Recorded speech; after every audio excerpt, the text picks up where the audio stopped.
മൂന്ന് മതങ്ങളും മൂന്ന് തരം ദൈവങ്ങളും ചേർന്നതാണ് നാരായണൻ. ഇതിനകത്ത് ഒരു മനുഷ്യനെ പോലും നമുക്ക് ഇതിനകത്തൊന്നും ഒഴിവാക്കാൻ പറ്റത്തില്ല. ഇതെല്ലാം ചേർന്നെങ്കിൽ സനാതന ധർമ്മം പൂർണ്ണമാകും. നമ്മുടെ ശരീരത്തിൽ എന്ന് പറഞ്ഞാൽ നമുക്കൊരു കൈയില്ലെങ്കിൽ നമ്മൾ പൂർണ്ണമാവില്ല, നമുക്ക് കാലില്ലെങ്കിൽ പൂർണ്ണമാവില്ല, ഒരു കണ്ണില്ലെങ്കിൽ പൂർണ്ണമാവില്ല. അപ്പൊ നമ്മൾ പൂർണ്ണമാവണമെങ്കിൽ ഇത് മൂന്നും ഒരുപോലെ മുന്നോട്ട് പോയെങ്കിലേ പറ്റുകയുള്ളൂ. പിന്നെ മതം ഏതായാലും മനുഷ്യരെല്ലാവരും അടിസ്ഥാനപരമായി ഭഗവാൻ നാരായണൻ തന്നെയാണ്. ഭഗവാൻ നാരായണനാണ് സകല മനുഷ്യരെയും സൃഷ്ടിച്ചിരിക്കുന്നത്. ഓരോ മനുഷ്യരെയും ഭഗവാൻ സൃഷ്ടിച്ചിരിക്കുന്ന ഓരോ ഉദ്ദേശം കൊണ്ടാണ്. ഭഗവാൻ ശിവൻ സംഹാരമൂർത്തിയാണ്. ഭഗവാൻ ശിവൻ ചെയ്യുന്നത് അക്രമമാണ്, പിന്നെ സംഹാരമാണ്, കൊലയാണ് ചെയ്യുന്നത്.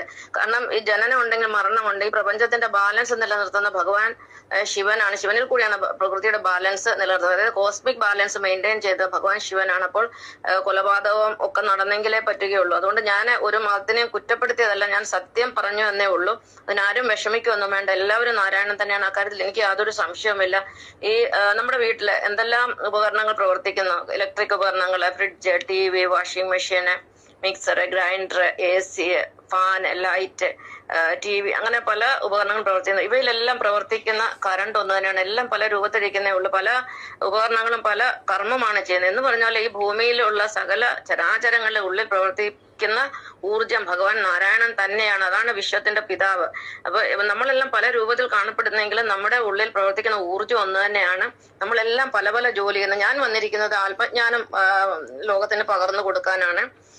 അതുപോലെ ഓരോരുത്തരും അവരവരുടെ കർമ്മമാണ് നിർവഹിക്കുന്നത്. ഓരോ കർമ്മം ചെയ്യാൻ വേണ്ടിയാണ് ഭഗവാൻ ഓരോ മനുഷ്യരെയും സൃഷ്ടിക്കുന്നത്. അതുകൊണ്ട് ആരും ആരെക്കാൾ മോശമാണെന്നല്ല ഞാൻ പറഞ്ഞു. പക്ഷെ മതങ്ങളുടെ കാര്യം പറയുമ്പോൾ നമ്മൾ എല്ലാത്തിലും ഉണ്ടല്ലോ മൂന്ന് തരം വസ്തുക്കള്. ഇപ്പൊ സ്വർണ്ണം ഉണ്ട്, സ്വർണത്തിന്റെ മൂല്യം ഇരുമ്പിനില്ല, ആ മൂല്യം വെള്ളിക്കില്ല. അപ്പൊ ഇതിന്റെ മൂല്യങ്ങൾ വേറെയാണ്.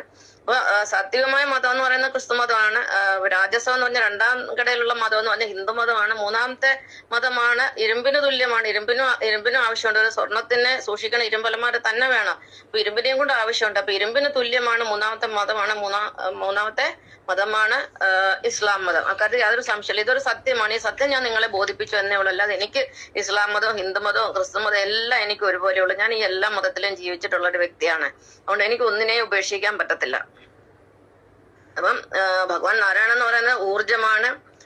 ഊർജത്തിനെ നമുക്കറിയാം ഒരു അവസ്ഥയിൽ നിന്ന് മറ്റൊരവസ്ഥയിലേക്ക് മാറ്റാൻ സാധിക്കുന്നതാണ്. അതായത് ഇപ്പൊ ഇലക്ട്രിക് എനർജിയാണ്, അതിനെ നമുക്ക് ലൈറ്റ് എനർജി ആക്കി മാറ്റാം, സൗണ്ട് എനർജി ആക്കി മാറ്റാം, മെക്കാനിക്കൽ എനർജി ആക്കി മാറ്റാം. അതായത് ഊർജത്തിന് പരിവർത്തനം സംഭവിക്കും. ഊർജത്തിനെ അങ്ങോട്ടും ഇങ്ങോട്ടും നമുക്ക് മാറ്റാം. Energy can be converted from one form to another. ഒരു ഫോമിൽ നിന്ന് മറ്റൊരു ഫോമിലേക്ക് നമുക്ക് എനർജിയെ കൺവേർട്ട് ചെയ്യാൻ പറ്റും. അപ്പൊ ഈ ഭഗവാൻ നാരായണന്റെ ഊർജം 1962 മുതൽ ഇത് കൺവേർട്ട് ചെയ്ത് കഴിഞ്ഞു. ഇത് നേരത്തെ ഉണ്ടായിരുന്ന അവസ്ഥയിലല്ല, അത് മുഴുവൻ കൺവേർട്ട് ചെയ്ത് കഴിഞ്ഞു. അതിന് ട്രാൻസ്ഫോർമേഷൻ സംഭവിച്ചു കഴിഞ്ഞു.